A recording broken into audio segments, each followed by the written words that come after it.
Hello everyone, hello, good day.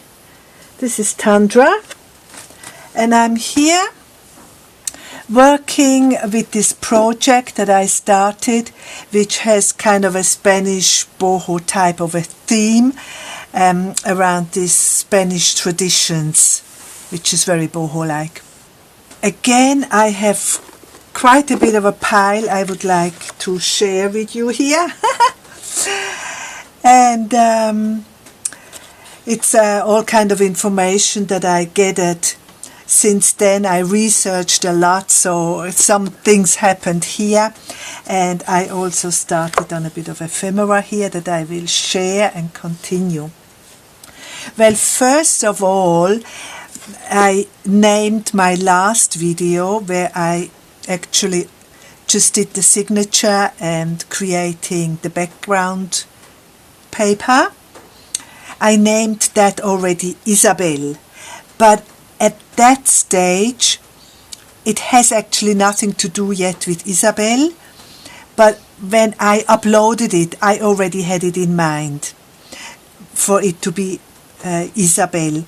But as it happened, meanwhile, between these 3 videos that I'm doing here and researching and putting together and finding my ground and my path forward, I decided, remember after I first had some struggle with this lady, I had another theme in mind that did not work, and then I had a second stage where I was going to name this character Isabel, because it's just a very common Spanish name, because they had a Queen Isabel, and she was just a general lady with a specific Spanish character, but made up in my mind.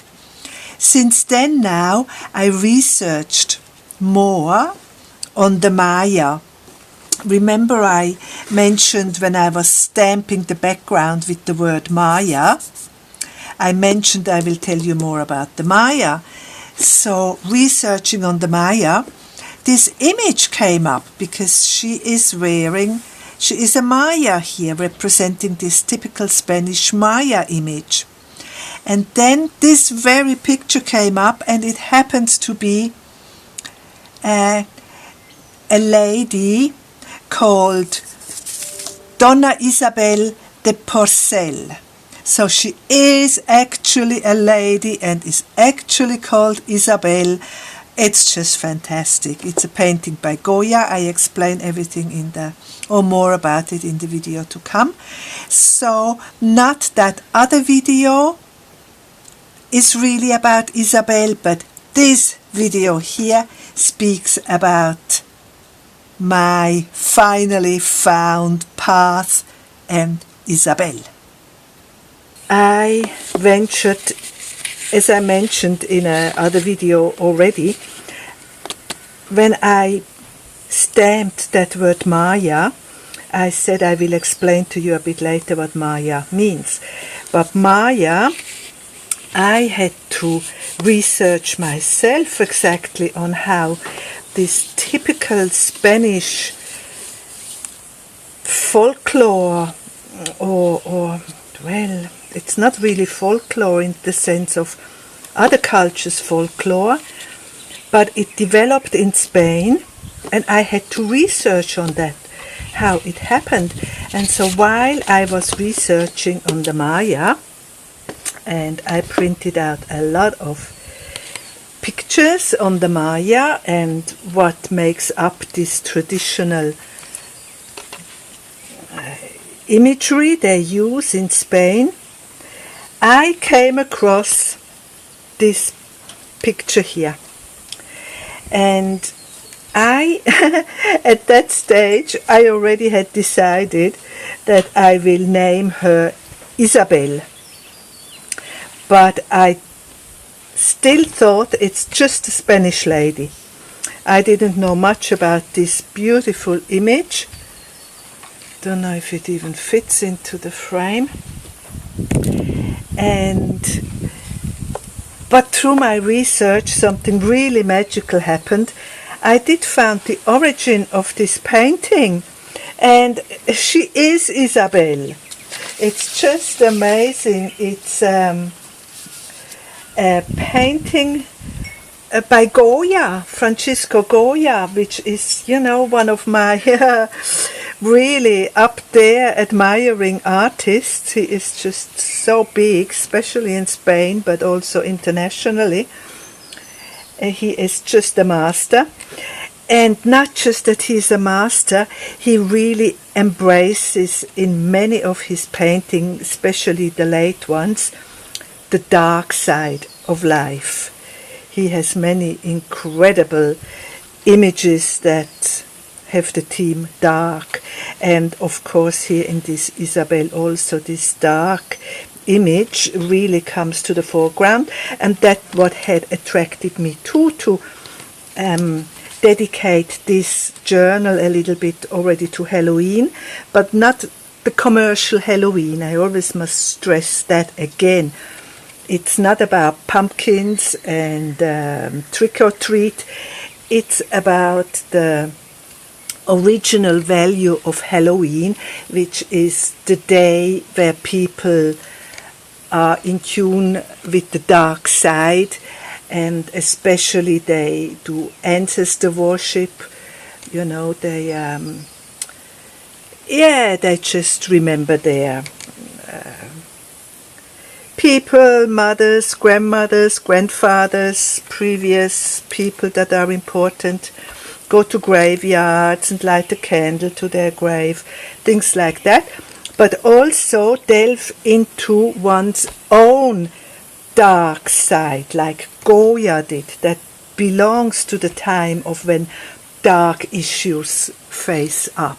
There is also a bit of fear and dread involved with graveyard and with death, unfortunately. But it's also a nice side. This is where our humanity is at. That's where we people, how we process, some a bit more, some less.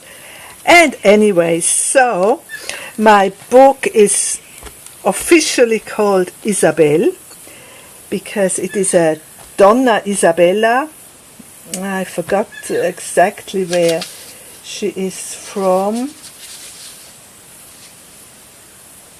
She is anyway a young figure, a young Spanish woman, a little bit in the aristocracy, and Goya of course painted a lot of portraits of the elite, and there she is also, this a bit of aristocratic lady who wears this traditional Maja outfit. And what I was going to tell you more, the Maja outfit, I found this astonishing box here, and I got my images in here. I haven't yet printed out, yes I have, I just don't know where it is, the original picture of Goya's painting. But anyway, the other day I was in a second-hand shop and I found this amazing box, and this was the original image up on this box, top of the box, and I took it off, I soaked it in water, and I just printed one and rescued the box. And on the inside, this is the original, very beautiful print. And so these are gonna be ephemera in the journal, and I come to this box to explain the Maja. No, let me do that right now, because the Maja, these are other ephemera I want to use.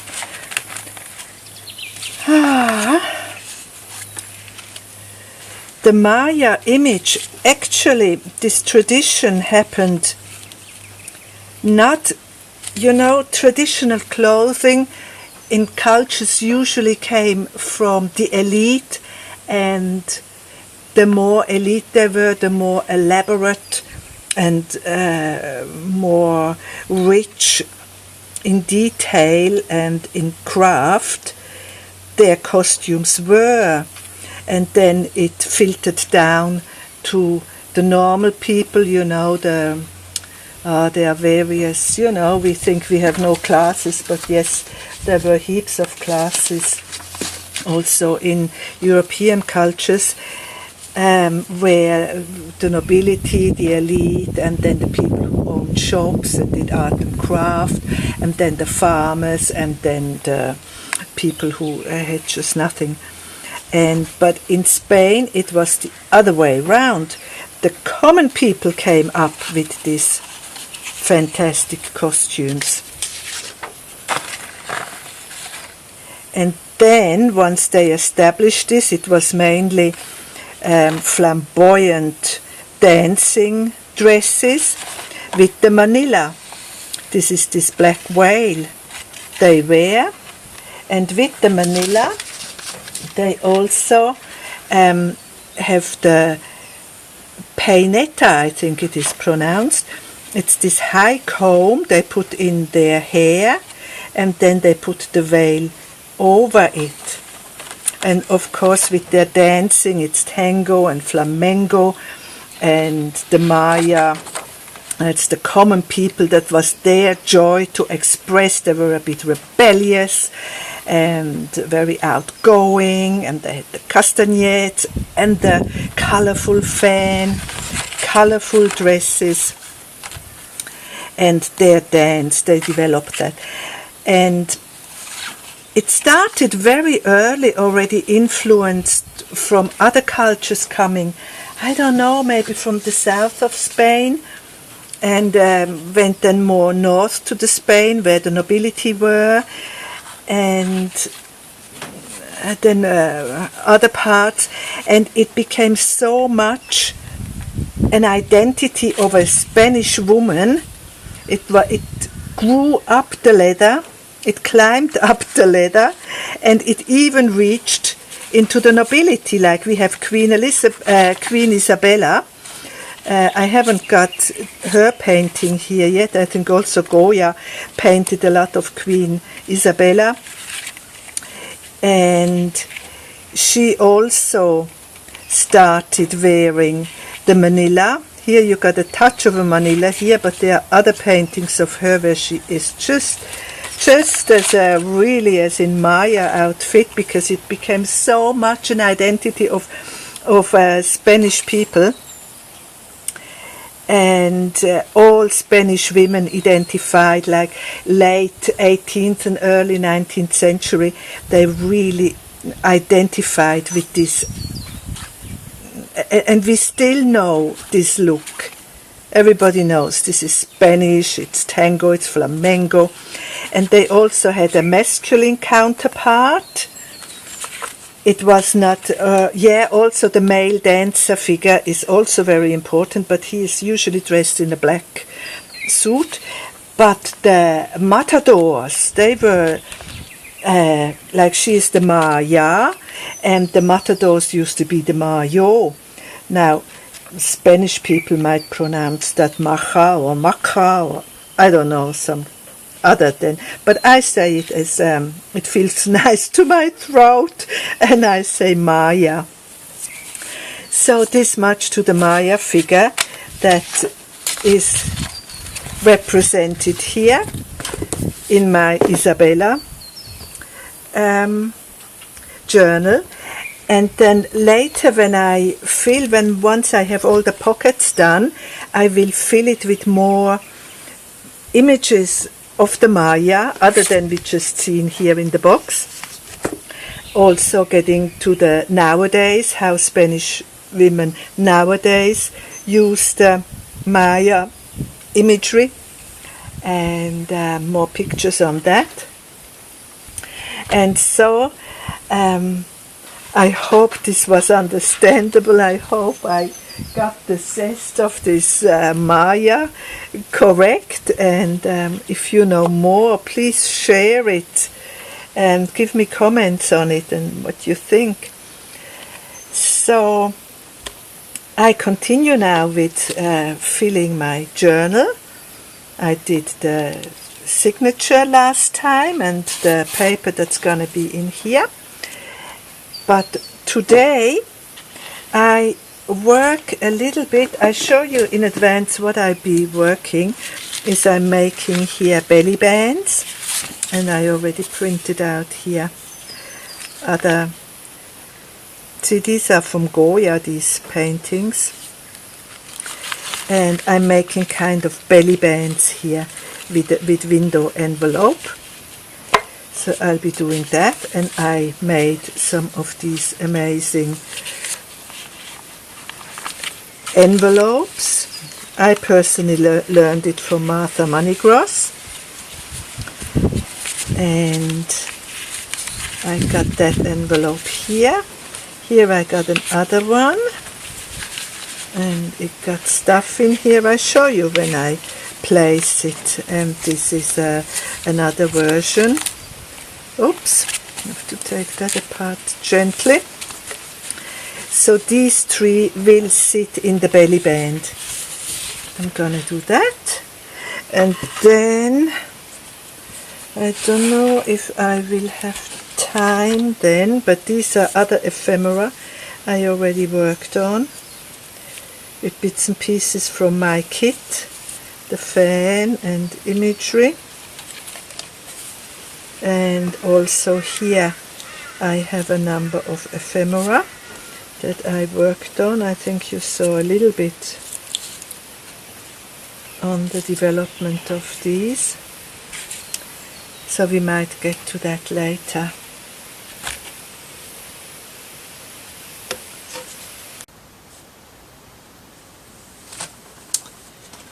Next then, I'm working on this belly band that I said I started here, and it's gonna be on a envelope window. So I started already, and then I thought, oh, I could do this, show you how it works. Here is that image that Goya painted. Just exquisite. And these are the images that will sit in this belly band. It is a side pocket belly band, and I created this 3 image on the computer. We'll come to it when we fill the pocket. We don't really need this image. This was just to show you that. So I have started here with 2 of these pockets to be, belly band to be. What I've done is I glued some napkins on the envelope. So I have these 2 bits and pieces and I'm gonna glue them here on this envelope. I do that just with this glue stick.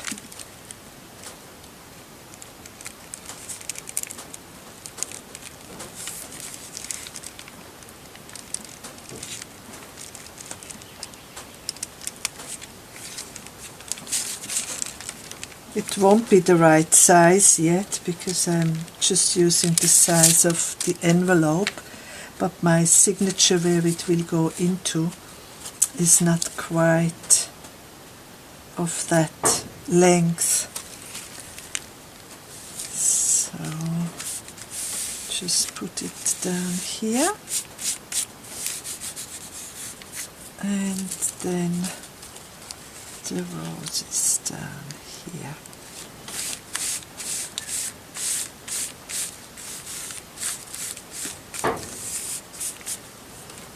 And what I now want to do is to open the window again.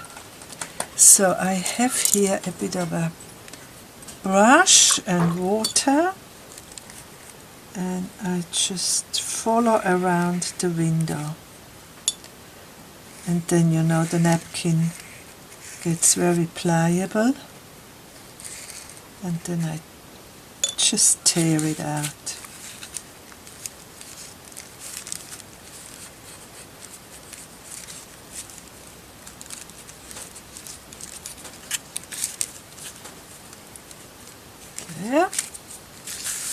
first one. The second.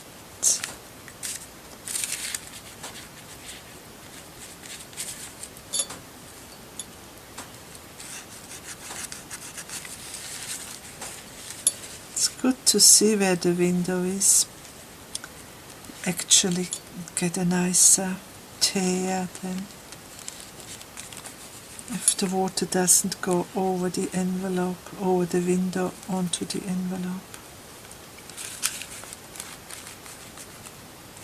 There.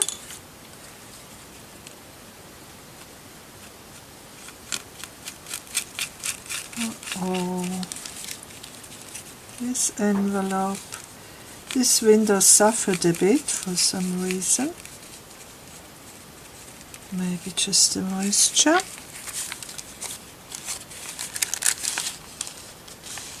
Uh-oh. So, I think I have to report that not all envelopes have a really nice plastic window in here. Like this one even looks, I will have to replace it. But that's not very difficult.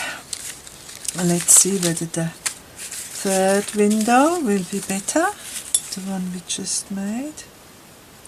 Okay, from now on I have to test the windows if I want to have them touching water.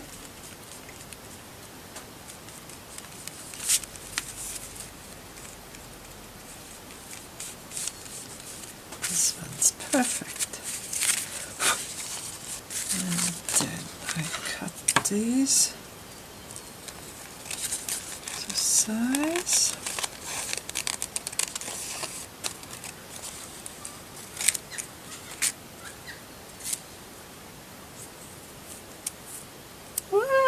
Get lost.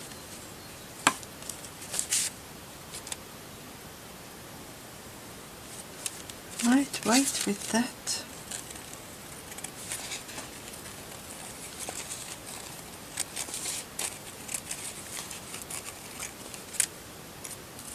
So.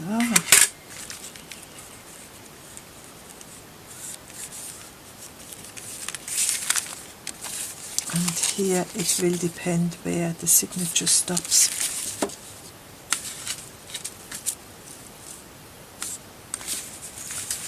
So, here are my 3 belly bands to be. I fetch now a signature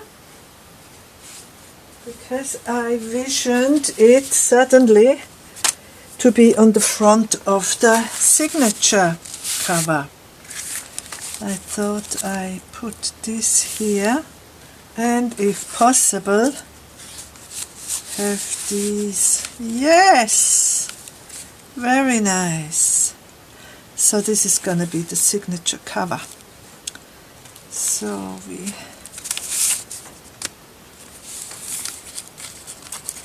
fold it over here and cut it on this line.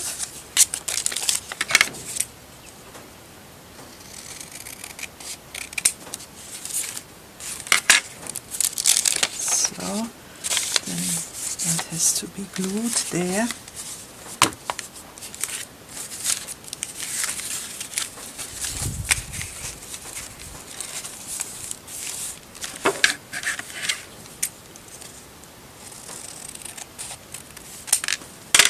Oh my God, I'm not sure I'm in the picture here. Have to move a little bit further up. 2. Cut the third one.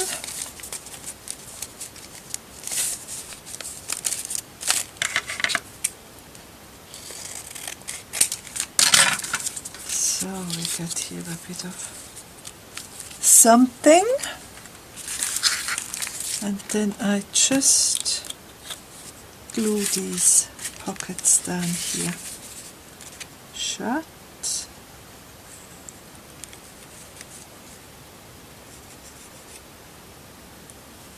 Whoops.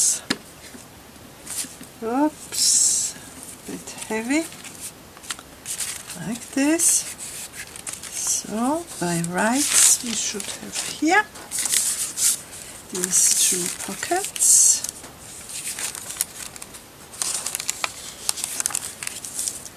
And we will cut these 3 images. Now I'm not sure whether they are gonna be too long too. So I'm gonna make a cut here. I just quickly take it to so a little bit like this, so they will fit in nicely, slide in and everything. So I make a mark here and I take this to my guillotine. Okay, they are cut. And we ink them.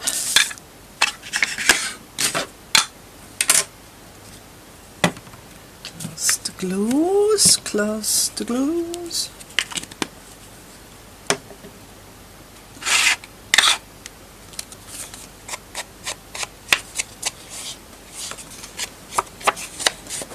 And the 3rd one. Don't know if you can hear, I hope not. I'm inside because there is a bit of a breeze out there. I hope it doesn't interfere with my microphone, because I'm at the edge, I'm very close to the veranda doors. So I get the breeze and it's beautiful. The birds are not really vocal. I don't think they like the wind either very much.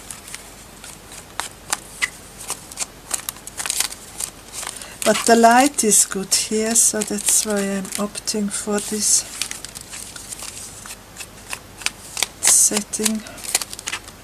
setup. I really have 3 different setups now where I take my videos. One here next to the veranda, the sliding doors. Then one at my proper work desk, but the lighting is not good there. And then one totally out in the open. But there, the breeze interferes, the wind, with the camera, with the microphone. So we have these 3 windows, and now we make a decision which girl sits where. Hopefully this will work. Yes, yes, yes! So they need taps really to be handled, and we can use these ones. Isn't that terrific?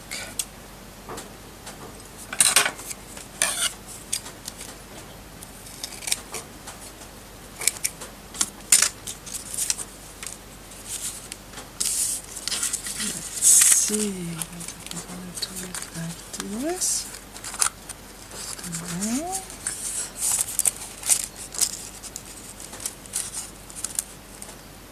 I like that.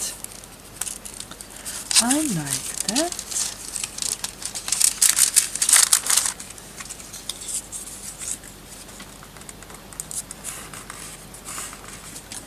So now we do that with this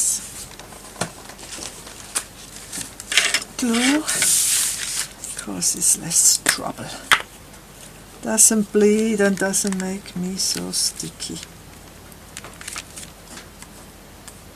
Just have to be very careful to do it very thoroughly so it will hold good. So put it about here in the middle, like this.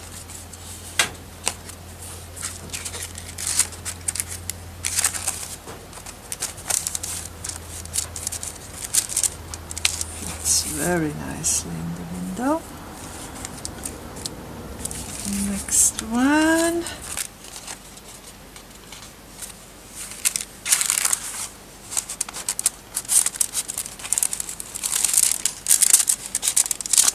Yes!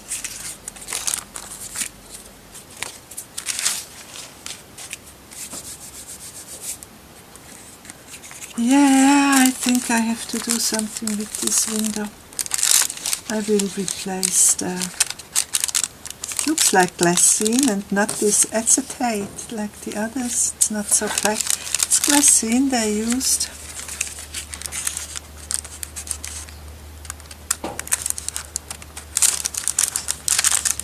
So it doesn't show very nicely yet, but soon.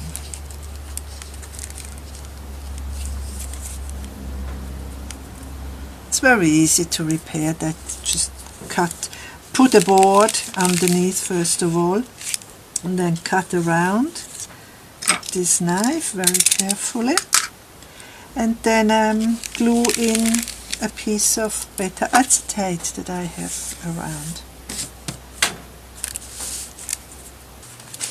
It seems the 3 signature dried good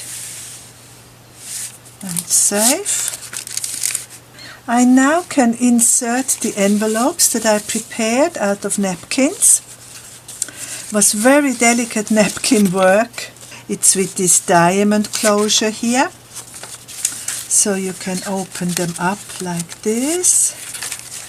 And then you got an enormous quantity of journaling space here. It's very easy to fold. And I just glued the napkin onto a very thin piece of paper, that's why it's very flimsy. So I enforced it, the diamond here, and also the flap here that goes underneath the diamond. The second one is a very similar one with the diamond closure, but I glued it together to make a proper envelope. And you have a tuck spot here, and you have a tuck spot here. I just used up all the napkin that I had. And that closes like this. And then I have here another type of an envelope. And I'm so sorry, I cannot tell you where I picked up this idea. It could have been from Treasure Book, it could have been from 49 Dragonflies, it even could have been from Amity Bloom, who also does beautiful envelope work, or it could have been from a number of people who do. It's just so many varieties and so many people do it, and you never know where the origin were. So I don't claim originality for this one. I do for other things, but this is a very interesting folding of a similar fashion like this one. It's only put it like this, put it like this, glue it down here, and you got a pocket here, you got a pocket here, and it actually, I left it open so you can go all the way through, but you could stitch it down or glue it down. I leave it like this, and I will leave it empty because I always like spaces where people themselves can put in some things they gather for their journal, some photographs or notes or something. So this will just simply live underneath this belly band. This one will live here under this belly band, and this one will live here under this belly band. This way. There. Maybe even this one, it looks good like this. So my 3 signature covers for the big Isabella journal. Thank you very much for watching. Thank you very much for being here with my channel, and please leave your comments if you feel like it, and I wish you all the best until I shall continue these episodes of Isabella Journal that really found its way now. It's way on this path with more ideas to come. Bye for now. All the best to you, stay safe, and thanks again.